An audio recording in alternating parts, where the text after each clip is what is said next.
Hello and welcome back to my channel, and welcome if you are new.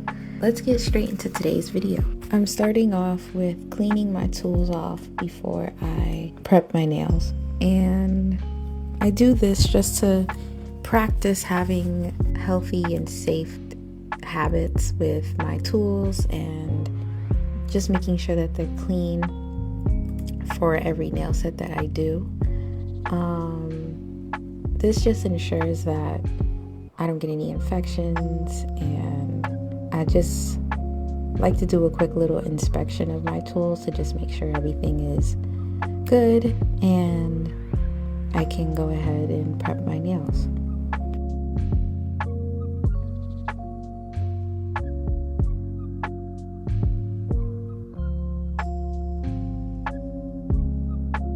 So as you see, now I'm just putting the cuticle gel or cuticle, basically it's like a cuticle, it helps push your cuticles back and like soften up your cuticle area so I can push them back and cut my nail and cut my cuticles afterwards.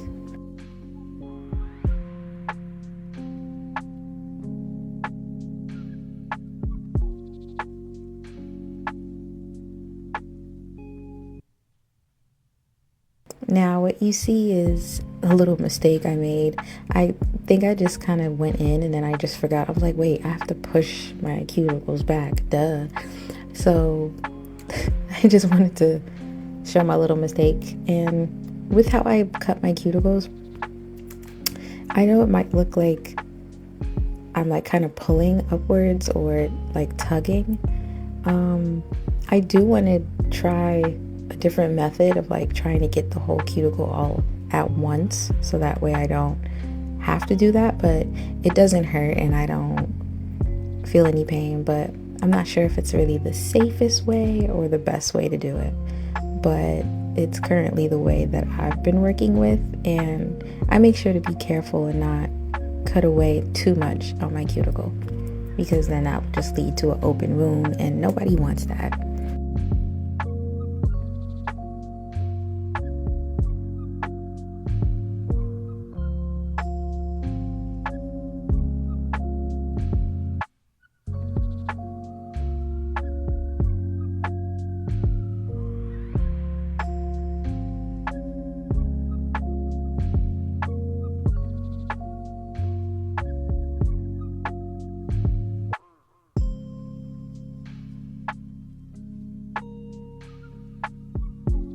Then after I finish with that, of course, I clean all my tools off with alcohol, isopropyl alcohol, which is what I've used, which I used before.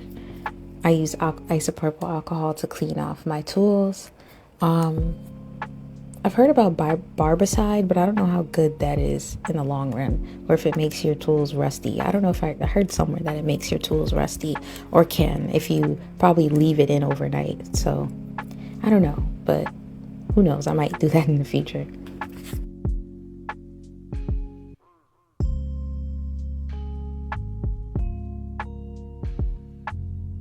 Another thing that I want to start practicing doing is putting sunscreen on my hand, or hands really, when I do my sets, just because I'm always using the UV lamp since I'm doing gel nails. So I just want to protect my hands, and I think everyone else should. I think it's important that we all do that, protect our hands, especially if we're always under a UV lamp or working with a UV lamp in some capacity.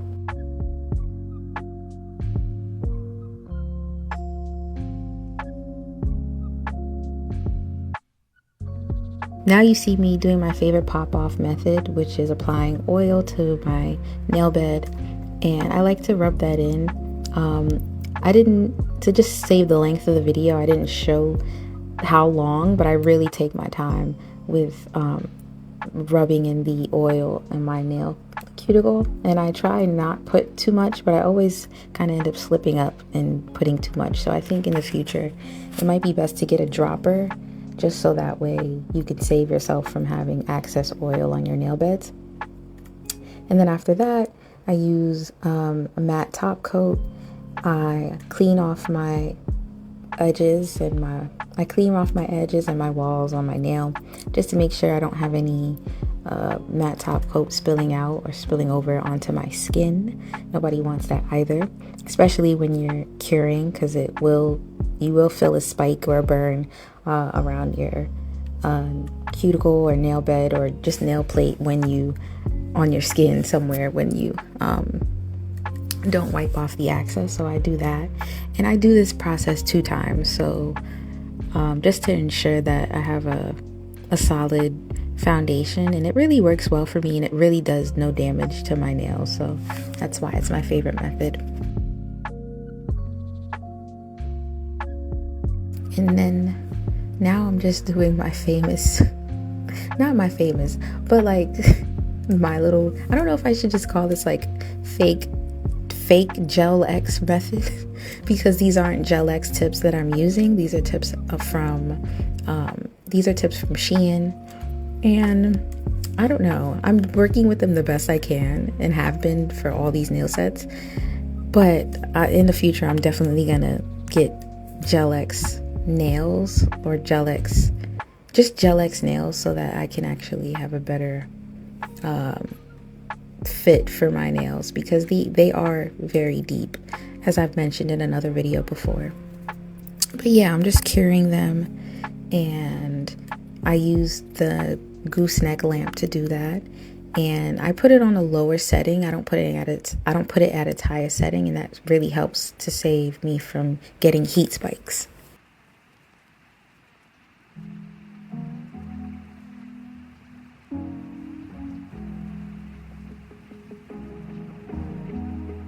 Then after that, I go in with shaping and cutting my nails, cutting the tips. I was kind of trying to go for like square shaped nails, but I think I just kind of left the nails as is because it was just a little bit difficult. But all you see me doing is I buff out the nails, just so I can have a better surface and to work with. After that, I'll file. You'll see me file the end tips of it for the part that I intend placing the gel paint at. So, of course, you'll see it better than I can explain. But yeah, I figure that in my experience, I've found that just doing this, having a little bit of a rougher surface to work with, kind of helps adhere the gel to the nail, at least for me, with the specific nail tips that I have. Then you'll see me add black gel polish. I added black gel polish I usually add black gel polish to top coat to help me when I adhere the chrome, but it's very transparent, and I could have just saved the nail polish as well as the top coat, and by just using the black paint only. But it's a small bottle, and I'm starting to kind of run out on black since I've been using it a lot for different sets. So as you'll see, it's very transparent, very clear, and I eventually fixed that later on in the video.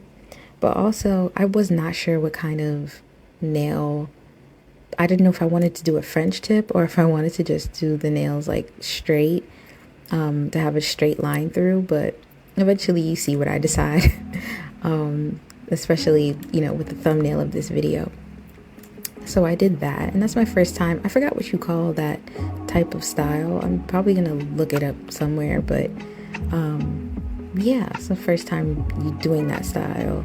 And I like it. It's just about having patience. I definitely had to switch my brush, I think, to get a straight, clean line. I just needed something that was going to help drag the line. So that's why I switched. And also, similarly to the second coat that I did for the pop-off method, I'll be also doing, actually I have to do probably like 2, 3, probably 3, maybe even 4 coats of black gel polish. And that just worked out better because I knew I wanted to go for something very opaque and not as transparent. Then I'll go in with matte top coat. It was this design on Pinterest that I had been seeing for a very long time, and I always wanted to try it, so I'll definitely pop that somewhere in this video for the kind of inspo I was going for. Like kind of like a chrome eyeshadowy kind of palette, so, or like airbrush kind of effect. So I really feel like that was fun. Also, my favorite part was applying the chrome. Like something was just really satisfying about applying the chrome. I mentioned in like my last video, I think, that I had issues with applying the chrome. Like I feel like I forgot how to do it. And so the fact that I did this and it came out, all the nails came out exactly how I wanted them to, that just made me super happy.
Now you see me going in with top coat and then applying the chrome. And then later on, I'll be using matte top coat to adhere the eyeshadow.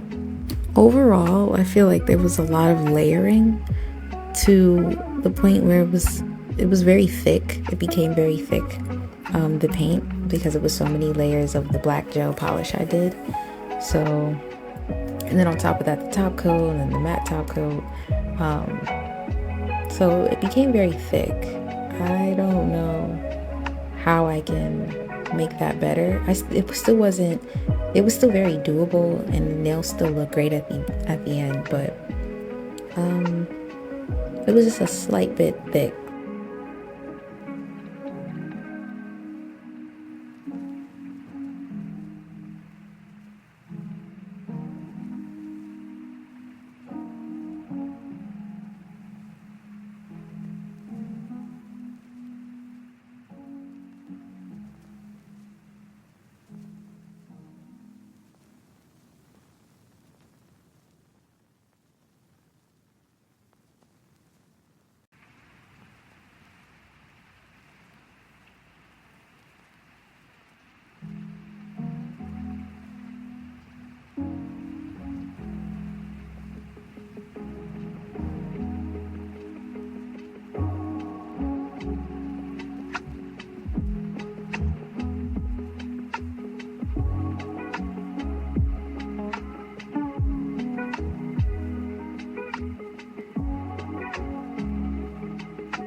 I don't want to talk too much with the eyeshadow application.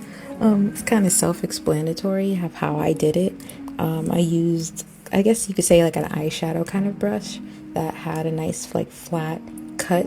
So when I pressed the pigment, the eyeshadow pigment, into the nails, I just took to it really nice. As you see by the title of the video, this set, I called this set Fleur Chrome, like, you know, because Fleur in French means, I think it's French, it means flower.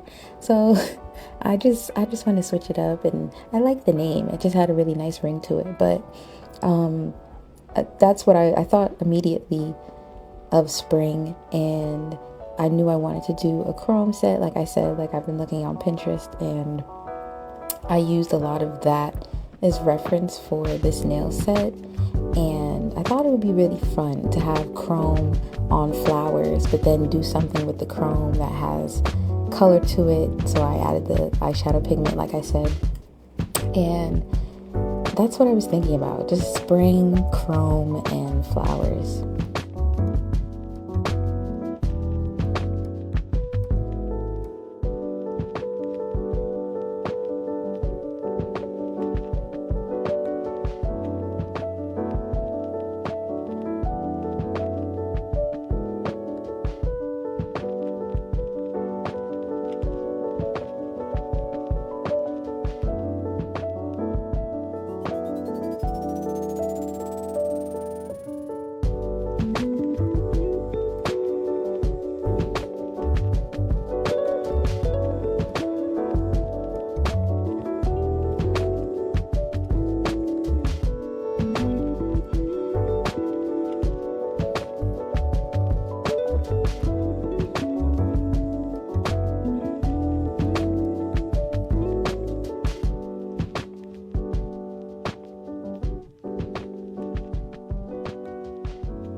So I did flowers for the first time, and I was a bit inspired for sure by Nails by Kai in her, I think it was an ethereal or eternal, like guarded nail set. I'll pop up a picture.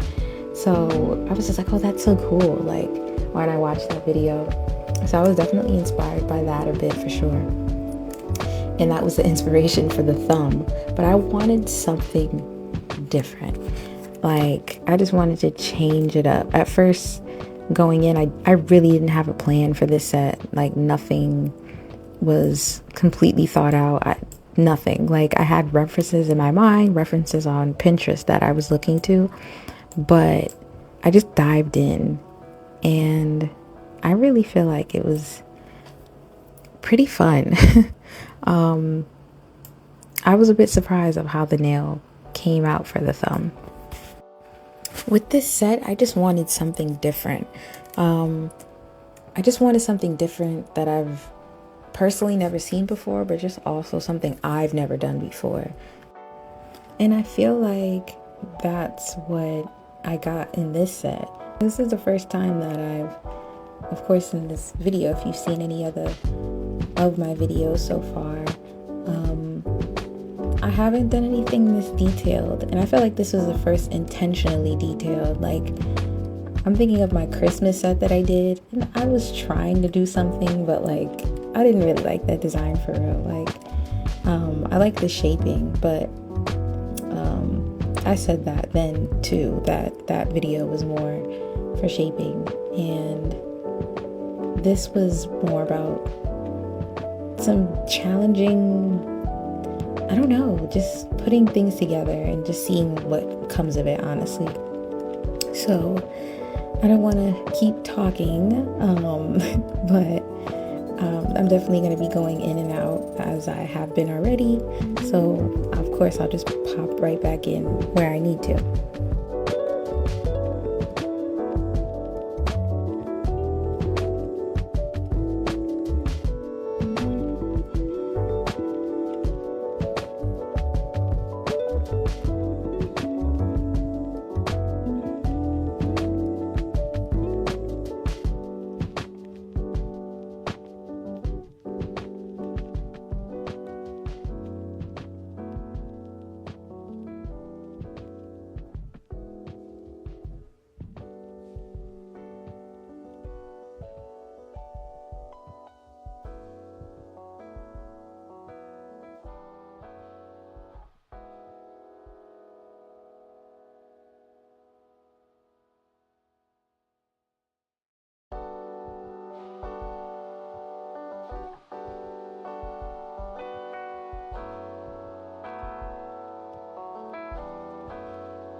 So now you see me applying the flower petals to my nail, and the flowers I added were not pre-sculpted. They're actually real flowers that I let dry, that I had from a bunch of flowers that I bought, like a little bouquet that I curated in my room. So I had those flowers and I used them for this set, and it was just so interesting, like, to see how it worked. Like, I don't know, that it was just really interesting, and I feel like it was very, very realistic and detailed. Like, I mean, you could get this kind of detail with sculpting, and I do intend to sculpt flowers in the future. I just didn't have the material, so I just used what I thought would work, and just to try something. A lot of this entire set is just trying things and also figuring out a set. Like, it was kind of like puzzle piecing this whole entire set, like figuring out, okay, this is what I want to do, but how would I make the set cohesive, but like different, but yet still cohesive and make sense. Like, I don't know. I still wanted to have like an element of like something different, and this whole entire set was just different for me. It was really interesting. I don't know if oxidizing is the right word, but I feel like that's what the middle finger flower or the purple flower, that was a purple flower until it started to lose its color. I thought that was very interesting, and seeing the process from a purple flower to literally like a pale, like not colorless kind of flower. But I tried to like get the color back, and it was okay. But I think maybe also the UV may have kind of dried it out extra. So yeah, I don't know how, but this set, just like the last set, the Valentine set, it went from being Gel X going right back to press-ons. Like, I think that happened because, like I said, this was a freestyle set and I didn't have it planned. So I was just like trying to work with it. I was trying to figure out how, especially the index nail, I was trying to figure out if I wanted a flower on that nail, because I made it different by using the blooming technique on that finger. And so it already was making that one different than the index and middle finger. So I really was just like, oh, I had to take a little bit of a pause to like figure out how I can make this set different and intriguing to me, but also like and challenging. So I don't know, this set was a bit challenging because I had to figure out how to piece this all together and make it make sense. Like, so that's where like I knew I wanted chrome, I knew I wanted flowers for spring. So just coming up with this was interesting.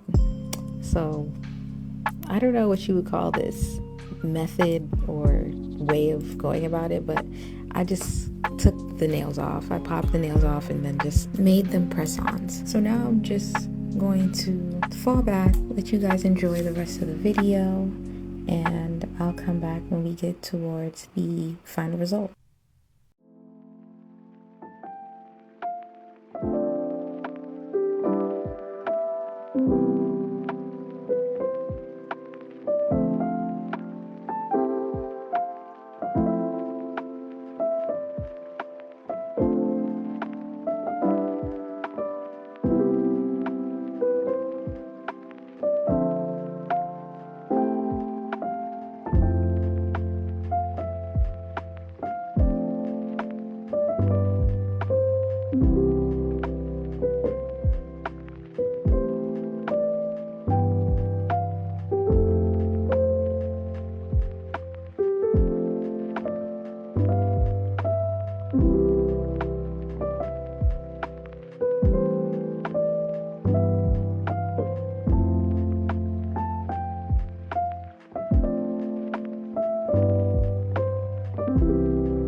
So here we are.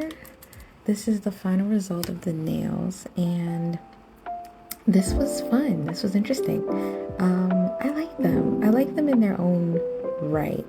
Looking back, the only thing I probably would say is I could have added a little bit more to the design element like I did with the thumb.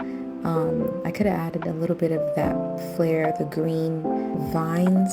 I could have added that kind of swooping effect that I did on the thumb on the pinky. I think that would have been interesting. That's kind of my only critique. Thank you for watching this video. Like, comment, subscribe.